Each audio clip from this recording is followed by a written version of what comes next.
ప్రభునందు ప్రియులారా, బాగున్నారు కదా? సో నేటి మన వాక్య ధ్యానం యెషయా గ్రంథం 43వ అధ్యాయం మొదటి వచనం చదువుకుందాం. Let's read Isaiah chapter 43 first verse. Fear not, for I have redeemed you, have called you by name, you are mine అన్నాడు. సో అద్భుతమైన మాట. దేవుడు చెప్తున్నాడు, భయపడకు, నేను నిన్ను విమోచించాను అన్నాడు. భయపడకు, నేను నిన్ను విమోచించున్నాను అన్నాడు. ఎందుకు భయపడొద్దని అన్నాడు? విమోచన జరిగిపోయింది అని. సో యు ఆర్ రెడీమ్డ్, నీ విమోచించబడ్డావు. విమోచించబడక మునుపు నీ మీద ఏముందని చెప్తున్నాడు? గలతీయులకు రాసిన పత్రిక 3వ అధ్యాయం 13-14 వచనాలు. ఆత్మను గూర్చిన వాగ్దానము విశ్వాసం వల్ల మనకు లభించినట్లు అబ్రహాం పొందిన ఆశీర్వచనము క్రీస్తు యేసు ద్వారా అన్యజనులకు కలుగుటకై క్రీస్తు మన కోసము శాపమై మనలను ధర్మశాస్త్రం యొక్క శాపము నుండి విమోచించను అన్నాడు. ఏమన్నాడు? క్రీస్తు మన కోసము శాపం అయిపోయి మనలను ధర్మశాస్త్రం యొక్క శాపము నుండి విమోచించెను అని అన్నాడు. సో దేని నుంచి విమోచించబడ్డాం? శపించబడిన జీవితాన్ని నుంచి మనం విమోచించబడ్డాం. శాపం నుంచి మనం విమోచించబడ్డాం. ప్రియ దేవుని బిడ్డలారా గమనించండి, శపించబడిన జీవితం నుంచి మనం విమోచించబడ్డాం కనుక భయపడకూడదు అని చెప్తున్నాడు. ఎందుకు భయపడకూడదు? శాపం నీ మీదకి రూల్ అవుట్ చేయదు. శాపం నీ మీదకి పని చేయదు. ఎందుకనంటే ఆ శాపం నుంచి నేను విమోచించాను అని అన్నాడు. ఎలా విమోచించాడు? కలువరి శిలువలో యేసు ప్రభువారు తన ప్రాణం పెట్టి, అనగా తన రక్తాన్ని క్రయధనంగా చెల్లించి మన శాపానికి మనల్ని విమోచించాడు. సో మ్రాను మీద వ్రేలాడిన వాడు శాపగ్రస్తుడని వ్రాయబడి ఉన్నది అని అన్నాడు. సో ఆయన నువ్వు చేసిన పాపానికి, నీ శాపానికి సిలువ మ్రాను మీద వేలాడవలసి, చంపబడవలసినటువంటి నీవు ఆ శాపం నుంచి తప్పించుకోవడానికి యేసు ప్రభు వారే నీ స్థానంలో సిలువలో నీ శాపాన్ని ఆయన భరించాడు. ఆయన సిలువలో కార్చిన రక్తంతో నీ పాపాలకు పరిహారం చెల్లించాడు. అంతేకాకుండా నీ శాపానికి పరిహారం చెల్లించి నిన్ను విమోచించాడు. రెడీమ్డ్ అంటే నీ శాపం కొరకు ఆయన పెనాల్టీ కట్టాడు, వెల చెల్లించాడు. అవునా? ఇక నీ మీద శాపం పనిచేయకూడదని ఆయన రక్తాన్ని క్రయధనంగా చెల్లించాడు, లేక పెనాల్టీ చెల్లించాడు. అందుకే చెప్తున్నాడు దేవుడు, fear not, for I have redeemed you. భయపడొద్దు అని అంటా ఉన్నాడు. ఇక నువ్వు భయపడకూడదు. సో అసలు భయం ఒక వ్యక్తిలో ఎప్పుడు ఉంటుంది? ఒక వ్యక్తి పాపం చేస్తున్నప్పుడు భయం ఉంటుంది. ఒక వ్యక్తి అపవిత్రమైన జీవితం జీవించేటప్పుడు భయం ఉంటుంది. సో భయానికి కారణం పాపం. కాబట్టి మనం చేయాల్సిన పని ఏంటి? ఈ పాపంలో నుంచి ఏ విధంగా బయటికి రావాలి అన్నది మనం గమనించాలి. అదేంటి? నమ్మిన తర్వాత ఇక పాపం ఎక్కడుంది? యేసు ప్రభు నమ్మిన తర్వాత మన పాపాలు కడగబడినాయి కదా, మనం పరిశుద్ధపరచబడ్డాం కదా, ఇంకా మన పాపలు ఎక్కడ అని అంటే, సో నమ్మాము, పరిశుద్ధులని ప్రభు చేత పిలువబడ్డాము, యేసు ప్రభుని నమ్మాము, అబ్రహాం దేవుని నమ్మిన కనుక అతనికి అది నీతిగా ఎంచబడెను అని అన్నాడు. యేసుక్రీస్తు ప్రభు వారిని నమ్మాము, మన పాపాలన్నీ ఆయన రక్తంతో కడగబడాలని ప్రార్థన చేసి పాపాలు ఆయన రక్తంతో కడుక్కున్నాం. మరి ఇక పాపం ఎక్కడుంది అని అంటే, మనకి ఆయన్ని నమ్మిన వెంటనే నీతిమంతులుగా తీర్చాడు. ఆయన్ని నమ్మిన వెంటనే ఆయన ఏం చేశాడు అంటే, తండ్రి అయిన దేవుడు తన కుమారుడైన యేసుక్రీస్తు ప్రభు వారి యొక్క ఆత్మను మన హృదయాల్లో ఉంచాడు. సో నమ్మిన వెంటనే మనం పరిశుద్ధులమని చెప్పి, నీతిమంతులు అని చెప్పి మనకు స్టాంప్ వేయబడింది. It is okay. సో మన కాలేజీలో జాయిన్ అయినప్పుడు డిగ్రీ చదువుతున్నాడు అని అంటారు. డిగ్రీ చదువుతున్నాడు. సో డిగ్రీ అనేది ఆ పదవి నీకు పేరుకి ఆపాదించబడింది, కానీ యు ఆర్ స్టిల్ స్టడీయింగ్. నువ్వు చదువుతున్నావు, ఇంకా నువ్వు పరిశుద్ధుడు కాలేదు, ఇంకా నువ్వు పరిపూర్ణుడిగా పరిశుద్ధతలో లేవు, ఇంకా పరిశుద్ధతలో నువ్వు పరిపూర్ణత సాధించలేదు. అవునా? కాబట్టి నువ్వు ఇంకా పాపంలో you are branded as the son of God. You are branded. నువ్వు బ్రాండ్ నీ మీద పడింది. అదేంటంటే నువ్వు నీతిమంతుడు అని, నువ్వు పరిశుద్ధుడు అని. కానీ ఇంకా నువ్వు గతంలో చేసినటువంటి పాపాలు, వాటి ఆలోచనలు నిన్ను విడిచిపెట్టలేదు. అవి నిన్ను ప్రేరేపిస్తున్నాయి. అవి ఊహలో నీతో పాపం చేయిస్తున్నాయి, హృదయంలో పాపం చేయిస్తూ ఉన్నాయి. రకరకాలుగా నిన్ను ప్రేరేపించి పాపంలోనికి లాగడానికి అవి ప్రయత్నం చేస్తున్నాయి.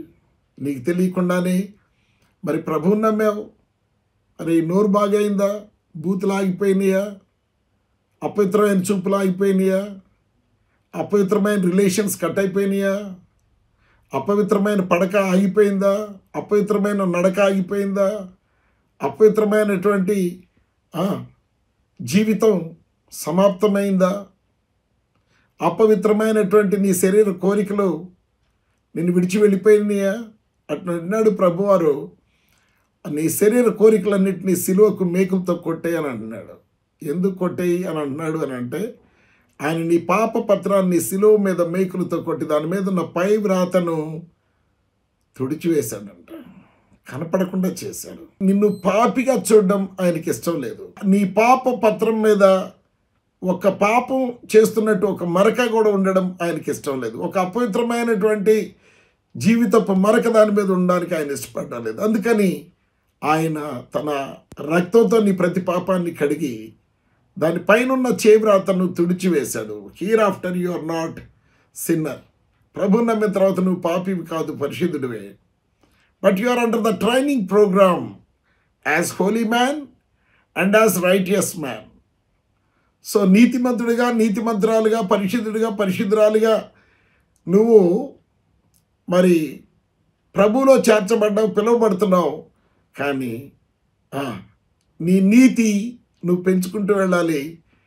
నీ పాపం లేని జీవితాన్ని క్రమక్రమంగా పరిపూర్ణతలోకి తీసుకెళ్ళి పరిశుద్ధతలోనికి నడవాలి.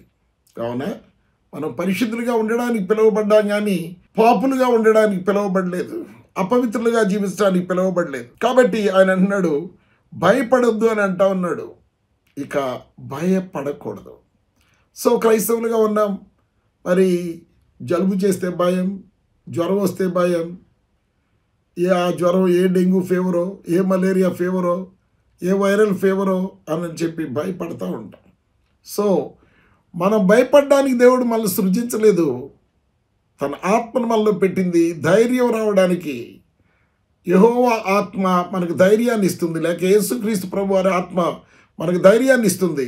మనం నమ్మి బాప్తిస్మం పొందినప్పుడు తండ్రి అయిన దేవుడు తన కుమారుని ఆత్మను మన హృదయాల్లో పెట్టాడు. ఎందుకు పెట్టాడు అని అంటే, మరి నమ్మిన రోజు నుంచి మనల్ని ప్రక్షాళన చేయడానికి, మన హృదయాల్లో ఉన్నటువంటి పాపపు మకిల కడిగివేయడానికి, మన అపవిత్ర తలంపుల్ని కడిగివేయడానికి, మన అపవిత్ర నడకను కడిగివేయడానికి, మన అపవిత్ర పడకను కడిగివేయడానికి, మన నోటికొచ్చే బూతుల్ని, అపవిత్రమైన చూపుల్ని కడిగివేయడానికి, తీసుకునేటువంటి లంచాల బుద్ధిని కడిగివేయడానికి, రకరకాలుగా మనల్ని కడగడానికి ఆయన తన ఆత్మను మనలో ఉంచాడు. తండ్రి అయిన దేవుడు తన కుమారుని ఆత్మను మనలో ఉంచాడు. కాబట్టి ప్రియులారు గమనించండి. సో ప్రభులోకి మనం రాకముందు మనం పాపంలో విడిపోయాం, రైట్? సో పాపం చేయడం వల్ల మనం ఏం కోల్పోయాము అని అంటే, దేవునిలో ఆయన సన్నిధిని కోల్పోయాం, ఆయన సహవాసాన్ని కోల్పోయాం, ఆయన ఇచ్చే ఆశీర్వాదాన్ని కోల్పోయాం, ఆయన పరిశుద్ధతను కోల్పోయాం, ఆయన నీతిని మనం కోల్పోయాం. అయితే బైబిల్ చెప్తుంది, ఏం చెప్తుంది? కీర్తనల గ్రంథం 3వ అధ్యాయం 5వ వచనంలో ఈ మాట ఉంది, యెహోవా నాకు ఆధారము అని అంటా ఉన్నాడు. ఎవరు? దావీదు మహారాజు ఏమంటున్నాడు అని అంటే, యెహోవా నాకు ఆధారము, హీఈస్ మై సపోర్ట్. నేను ఆయన ఆధారం చేసుకొని జీవిస్తూ ఉన్నాను. ఎందుకు ఆధారం అని అంటే, నా కష్టంలో ఆయన నన్ను ఆదుకుంటాడు, నా శ్రమలో ఆయన నన్ను ఆదుకుంటాడు. నాకు ఒకవేళ జబ్బు వస్తే ఆ జబ్బు నుంచి నన్ను విడిపిస్తాడు. నాకు ఒకవేళ సమస్య వస్తే ఆ సమస్య నుంచి నన్ను ఆయన విడిపిస్తాడు. అవునా? కాబట్టి నేను ఆయనను ఆధారం చేసుకున్నాను అని అంటాడు. నేను ఆధారం చేసుకున్నాను కాబట్టి నేను ఇక భయపడినా. ఎందుకని నేనంటే ఆయన ఆయన దూతలు మన చుట్టూ కాపు కాస్తూ ఉంటాయి. కీర్తనల గ్రంథంలో చెప్తాడు 91. ఆయన తన దూతలకు ఆజ్ఞాపించును, వారు మన పాదములకు రాయి తగలకుండా చూస్తారు.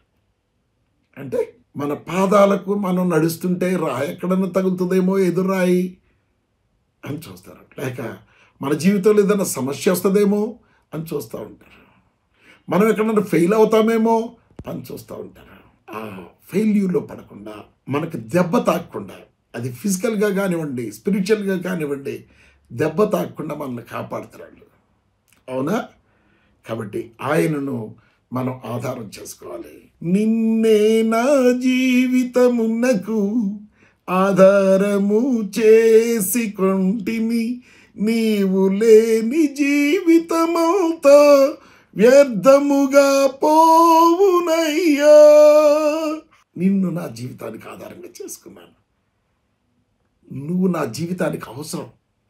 నువ్వు నా జీవితంలో లేకపోతే నా బ్రతుకు వ్యర్థమే. ఎందుకంటే నన్ను కాపాడగలిగేది నువ్వు ఒక్కడవే కాబట్టి.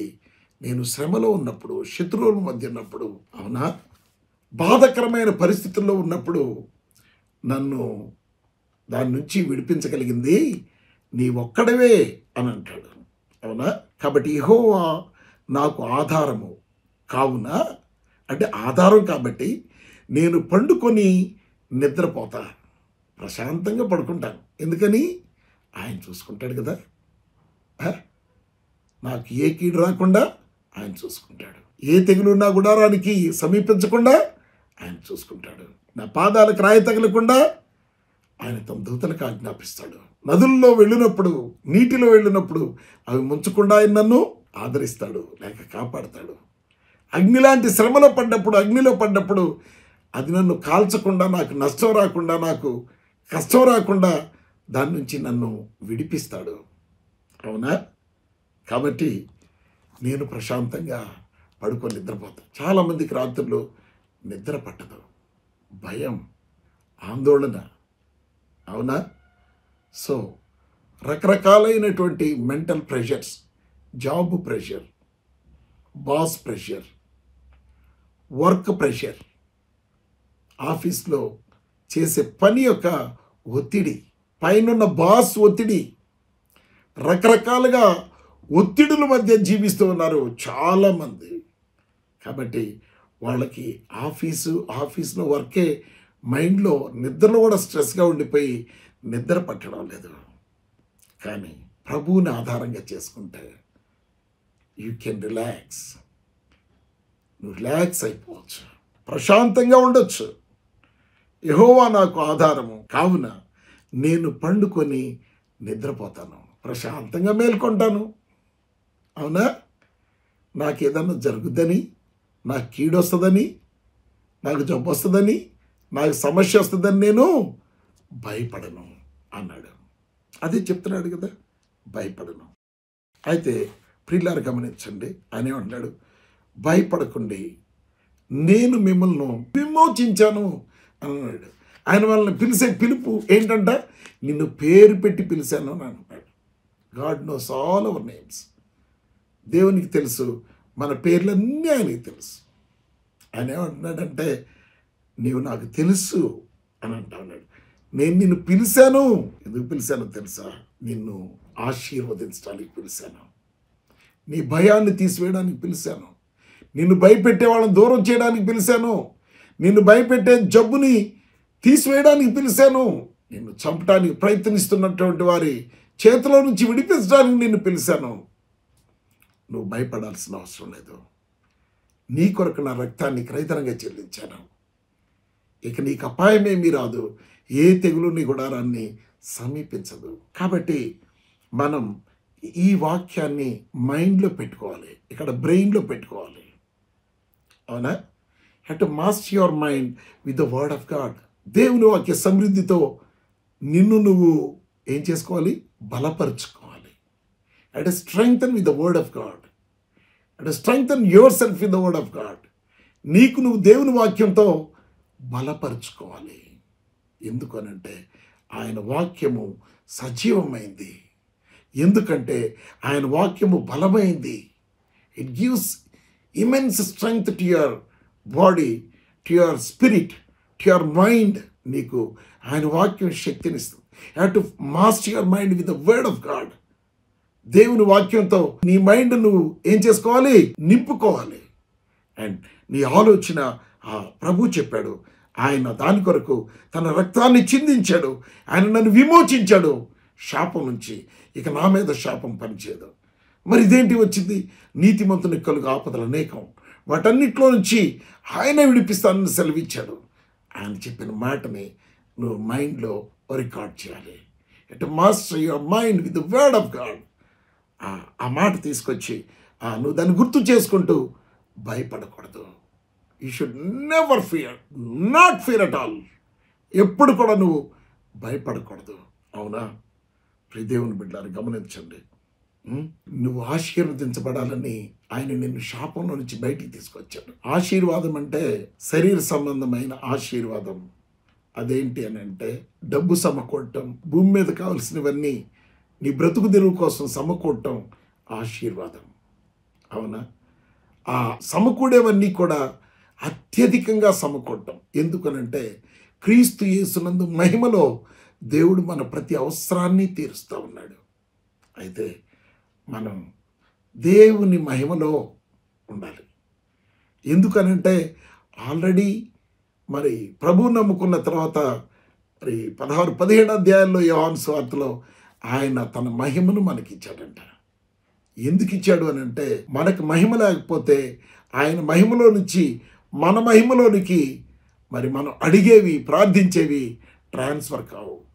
అందుకని ఆయన తన మహిమను మనకు ఆపాదించి క్రీస్తు యేసునందు ఉన్న మహిమలో మన ప్రతి అవసరాన్ని ఆయన తీర్చడానికి ఇష్టపడుతున్నాడు. ఇక ఆయన అవసరం తీరుస్తుంటే నువ్వు ఎందుకు భయపడాలి? ఆయన నీ జబ్బు తీసేస్తానంటే నువ్వు ఎందుకు భయపడాలి? నా చేతులే స్వస్థపరచును అని ఆయన చెప్తున్నాడు. నువ్వు ఎందుకు భయపడాలి? ప్రభు చెప్పావు కదా, ఈ మాట ఉంది కదా, I master my mind with this word. నేను ఈ మాటతో నా మైండ్ అంతా ఆ మాటతో నింపబడి ఉంది. సో దేర్ ఫోర్ నేను భయపడాల్సిన అవసరం లేదు అని చెప్పి నీకు నువ్వుగా నీ మైండ్ని ఏం చేసుకోవాలి? వాక్యంతో నింపాలి. హల్లెలూయా. సో క్రీస్తు మన కోసం శాపమై మనలను ధర్మశాస్త్రము యొక్క శాపము నుండి విమోచించను. యు ఆర్ రెడీమ్డ్, విమోచించబడ్డావు. కాబట్టి నువ్వు ఏం చేయాలి? భయపడకూడదు. ఇక కడుపు నొప్పి వచ్చిందా? భయపడకూడదు. ఎందుకని? నువ్వు విమోచించబడ్డానన్నటువంటి మాట నీకు ఇక్కడ గుర్తుండిపోవాలి. అది రికార్డ్ అయ్యింది. నేను విమోచించబడిన వ్యక్తిని, నా మీద ఇది పనిచేయడానికి వీలేదు. ఎందుకు క్రైస్తవుల మీద కీడు పనిచేస్తుంది? ఎందుకు క్రైస్తవుల మీద సాతాను దాడులు జరుగుతూ ఉన్నాయి? ఎందుకు శ్రమలు వస్తున్నాయి, కష్టాలు వస్తున్నాయంటే యేసు ప్రభు వారు చెప్పారు, పాపమందు పట్టబడిన స్త్రీతో చెప్పారు, అమ్మా ఇక పాపం చేయొద్దని అన్నాడు. ఇంకొక వ్యక్తితో చెప్పాడు, ఇక కీడు నీకు కలుగకున్నట్లు ఇక పాపము చేయకము అని అన్నాడు. ఏమన్నాడు? మరి ఎక్కువ కీడు నీకు కలుగుకున్నట్లు ఇక పాపం చేయొద్దని అన్నాడు. అమ్మా మళ్ళీ ప్రభువు నమ్ముకున్నటువంటి నీవు నేను తిరిగి ఆ త్రాగుడులోకి, తిరిగి ఆ వ్యభిచారంలోకి, తిరిగి ఆ అపవిత్రమైన జీవితంలోకి వెళితే ఏం జరుగుతుందో తెలుసా? నీ ప్రొటెక్షన్ కోల్పోతావు. నీ కీడు వస్తుంది. కీడంటే జబ్బు వస్తుంది. కీడంటే అప్పులు పాలవుతావు. కీడంటే దరిద్రుడు అయిపోతావు. కీడంటే sometimes you may be with accident కావచ్చు, ఏదైనా కావచ్చు. అందుకని ప్రభువుని తెలుసుకున్న తర్వాత, నువ్వు స్వస్థపరచబడిన తర్వాత, నువ్వు రక్షించబడిన తర్వాత ఇక పాపం చేయొద్దు, ఇక పాపము చేయకమని అన్నాడు. అదొక్కటి మనం పట్టుకొని ఇక ఇన్ని వాక్యాలని మనసులో పెట్టుకొని వాటి ప్రకారం నువ్వు వాటిని ఆలోచిస్తూ వాటిని అప్లై చేస్తూ ఉంటే నీ జీవితానికి అవి జరిగిపోతూ ఉంటాయి. అయితే కండిషన్ ఏంటి అని అంటే ఇక పాపము చేయకము. పాపం చేస్తే మరలా ఆ కీడు నువ్వు చూడాల్సి వస్తుంది. నీ జీవితంలో సమస్య నువ్వు చూడాల్సి వస్తుంది. ఏ సమస్య లేకుండా అద్భుతంగా జీవించాలి అని అంటే పాపం జోలికి వెళ్ళొద్దు, పాపాన్ని టచ్ చేయొద్దు. అవునా? పాపాన్ని టచ్ చేయొద్దు. నువ్వు పాపాన్ని టచ్ చేసావనుకో, నిప్పును తాగితే కాలకుంటుందా అని అంటాడు. నిప్పు ఒడిలో వేసుకుంటే ఒడిలో బట్ట కాలకుంటుందా? కాలుతుంది. అవునా? కాబట్టి పాపాన్ని మనం చాలా దూరంగా ఉంచాలి. అందుకనే రాజు కావాలి, లేక ప్రధాని కావాలి, నేను ప్రధాని అవుతాను అని దేవుడు చెప్పాడు అని చెప్పి ఆ మాటలు, ఆ కళ మనసులో పెట్టుకొని హృదయంలో దాచుకున్నటువంటి యోసేపు పాపం చేయలేకపోయాడు. ఆయన పాపం చేయలేకపోయాడు. సో నీ ఫెయిల్యూర్కి నేటి దినాన కారణం ఏంటి తెలుసా? దేవుడు కాదు, నువ్వు చేసే పాపం. దేవుడు కాదు, నువ్వు ఊహించే ఊహలో ఉన్న పాపం, నీ కళ్ళతో చూసే పాపం, నీ శరీరంతో చేసే పాపం. అందుకనే ఈ దేహము జారత్వం నిమిత్తం కాదు, ప్రభు నిమిత్తమే అని అన్నాడు. ఈ దేహం బాగా చక్కగా అందంగా అలంకరించబడి బాగా దట్టంగా దర్జాగా ఉన్నావు, ఈ దేహంతో కోరికలు తీర్చుకుందాం, కామవాంఛ తీర్చుకుందాం, శరీర వాంఛలు తీర్చుకుందాం అని చెప్పి ఈ దేహంతో నువ్వు పాపం చేయడానికి వీలు లేదు. ఈ దేహంతో ఏం చేయాలో తెలుసా? దేవుని కొరకు పరిశుద్ధంగా జీవించాలి. ఆయన నిన్ను పిలుచుకుంది దేనికనంటే నిన్ను పరిశుద్ధంగా చేయడానికి, ఆయన పోలికలోనికి నిన్ను మార్చుకోవడానికి ఆయన నిన్ను పిలిచాడు. ఆయన పోలికను నువ్వు పొందుకోవాలి అని అంటా ఉన్నాడు. యు ఆర్ మైన్, నువ్వు నా సొత్తు, నువ్వు నా సొమ్ము, ఎందుకంటే నా రక్తంతో కొనుక్కున్నాను నిన్ను. I purchase you with my precious blood. నా రక్తంతో కొనుక్కున్నాను. నా రక్తం వెల భూమి మీద అలాంటి రక్తమే లేదు. ఈ భూమి మీద మనిషి రక్తం కొనవచ్చు కానీ, అవునా, పరిశుద్ధుడైన యేసు ప్రభు రక్తానికి ఇంతని వెల కట్టలేరు. ఇంతని వెల కట్టడానికి వీల్లేదు. కారణం ఏంటి అని అంటే ఆయన లాంటి రక్తం భూమి మీద ఎవరి శరీరంలో కూడా లేదు. మనుషులందరి రక్తం చనిపోయింది, కొద్ది గంటలు మాత్రమే బ్రతుకుతుంది అది.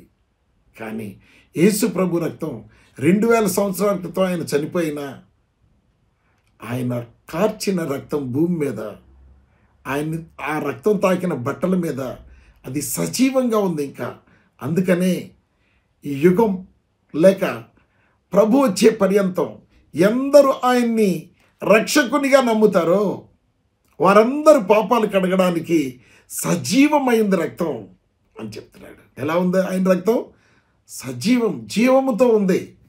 జీవం లేని రక్తం ఏం కడుగుతుందండి? నీ పాపాలు కడగలేదు. కాబట్టి ఫర్ ఎవర్ పుట్టబోయేవాళ్ళు, పుట్టినోళ్ళు, పాపం చేసేవాళ్ళు, పాపం చేయబోయేవాళ్ళు, వీళ్ళందరూ వాళ్ళ పాపాలు కడుక్కోవడానికి క్రీస్తు రక్తం ఇంకా అలా జీవించే ఉంది. ఆయన దగ్గర పాపం ఒప్పుకొని కడుగు అని అడిగిన ప్రతి ఒక్కరిని ఆ రక్తం కడగడానికి సిద్ధంగా ఉంది. It is still alive.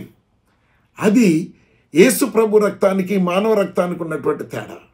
మానవ రక్తం కొద్ది గంటల్లో చనిపోతుంది, కానీ యేసు ప్రభు రక్తం 2000 పైన సంవత్సరాలైనా కూడా ఇంతవరకు దానికి మరణం లేదు ఆ రక్తానికి. అందుకని వెల చెల్లించలేని అమూల్యమైన రక్తం ఆయన రక్తం.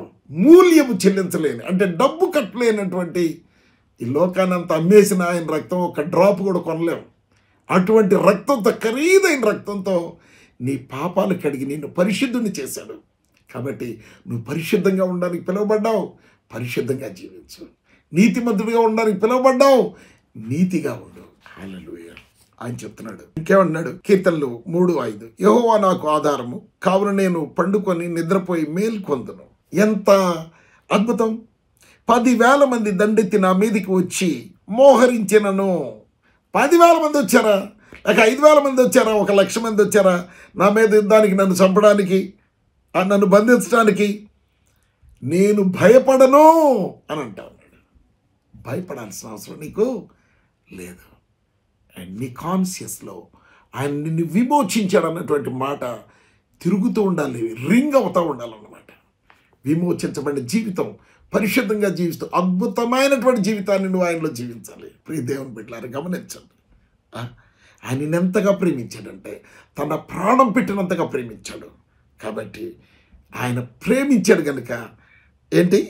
ఆయనే మొదట మనల్ని ప్రేమించను గనుక, మొదటి యోహాను పత్రిక 4:19, ఆయనే మొదట మనల్ని ప్రేమించను గనుక మనము ప్రేమించుతున్నాము. మనం ప్రేమిస్తున్నామంటే ఆయన మాట వింటున్నాం, ఆయన చెప్పినట్టు చేస్తున్నాం. కాబట్టి ఇక మనం భయపడాల్సిన పని లేదు. ఒకవేళ నువ్వు ఆయన చెప్పినట్టు చేయకపోతా ఉన్నావు అనుకోండి, ఆయన ఉద్దేశ ప్రకారం నువ్వు జీవించడం లేదనుకోండి, నీ పరిశుద్ధతను కోల్పోయావు అనుకోండి, నీతిని కోల్పోతున్నావు అనుకోండి, అప్పుడు నువ్వు భయపడతావు. అది చెప్తున్నాడు, ప్రేమలో భయం ఉండదు. అంటే నా ఆజ్ఞల ప్రకారం జీవించి నన్ను ప్రేమించేవాళ్ళు భయపడాల్సిన అవసరం లేదు. ఎందుకంటే ఆయన ప్రేమిస్తున్నాడు కనుక ఆయన నన్ను ఆదరిస్తాడు. ఎన్ని వేల మంది నా మీదకి దండెత్తొచ్చిన, కుడి ప్రక్కన 1000 మంది, ఎడం పక్కన 10,000 మంది కూలి చచ్చిపోయినా ఆ భయం నీ దగ్గరకు రాదు. హ్యాపీగా పడుకొని నిద్రపో. ఆ భయం రాకుండా ఆయన నీ చుట్టూ గార్డ్ చేస్తూ ఉంటాడు, ఆయన నీ చుట్టూ కాపు కాస్తూ ఉంటాడు. అవునా? ప్రేమలో భయం ఉండదు. అంతేకాదు, పరిపూర్ణ ప్రేమ భయమును వెళ్ళగొట్టను. ఎప్పుడైతే పరిపూర్ణంగా పరిశుద్ధతలోనికి ఎదుగుతూ నీతిగా ఉండి ఆయన వాక్యాన్ని అనుసరిస్తూ ఆయన ఉద్దేశ ప్రకారం నువ్వు జీవిస్తూ ఉంటావో, అప్పుడు పరిపూర్ణ ప్రేమలోకి వెళతావు. ఇక భయం నీకు ఉండదు. ఎందుకని? నిన్ను భయపెట్టే వాటిని అన్నింటినీ ఆయన చంపవతల పడేస్తాడు. నిన్ను చంపాలనుకుంటే వాటిని అన్నింటినీ ఆయన దూరపరుస్తాడు. నీ చుట్టూ ఆయన దూతలను కాపుదలుగా ఉంచుతాడు. భయపడేవాడు ప్రేమ యందు పరిపూర్ణము చేయబడినవాడు కాడు అని అంటా ఉన్నాడు. ఒకవేళ స్టిల్ భయపడుతున్నావా అంటే దేవుని ఉద్దేశాన్ని ప్రకారం నువ్వు జీవించడం లేదు, అంటే పరిశుద్ధతలో నువ్వు జీవించడం లేదు, నువ్వు వాక్యమందు విశ్వాసం ఉంచి జీవించడం లేదు, ప్రభు చిత్త ప్రకారం జీవించడం లేదు. ప్రభు అని నన్ను పిలుచు ప్రతివాడు పరలోక రాజ్యంలో ప్రవేశించడు, కానీ నా తండ్రి చిత్త ప్రకారం చేయవాడే పరలోక రాజ్యంలో ప్రవేశిస్తాడు. నేటి దినం ఆయన చిత్తం, ఆయన మాట ప్రకారం నువ్వు జీవిస్తూ ఉన్నట్లయితే నువ్వు ఆయన ప్రేమలో సంపూర్ణుడు అవుతావు. అప్పుడు ఈ లోకంలో నిన్ను నాశనం చేసేది, ఈ లోకంలో నిన్ను భయపెట్టేది ఏ బాధ, వ్యాధి, రోగం, జబ్బు, ఏ దరిద్రం నీ మీద పనిచేయదు. దేవుని బిడ్డ గమనించు, నీ స్వబుద్ధిని 3వ అధ్యాయం సామెతల గ్రంథం 5వ వచనం, నీ స్వబుద్ధిని ఆధారం చేసుకొనుక నీ పూర్ణ హృదయంతో యెహోవా యందు నమ్మిక ఉంచుము. ఆయన నీకు చెప్పాడు కదా వాక్యం, ఆ వాక్యంతో నమ్మి పరిశుద్ధంగా జీవించు. నీకు ఇక భయం ఉండదు. నీ జీవితాన్ని ఆయన అద్భుతంగా ముందుకు తీసుకువెళ్తాడు. ఇట్టి కృప మనకు తోడైండును గాక. పరిశుద్ధమైన తండ్రి, జీవంగల దేవా, స్తోత్రం నాయన. వాక్యం విన్నటువంటి బిడ్డలను మీరు ఆశీర్వదించండి. పాపం చేయకుండా పరిశుద్ధతలో జీవించడానికి, భయం లేని జీవితం జీవించడానికి సహాయం చేయమని, స్వస్థపరచమని యేసు నామములో ప్రార్థించి వేడుచున్నాను తండ్రి. ఆమెన్. God bless you.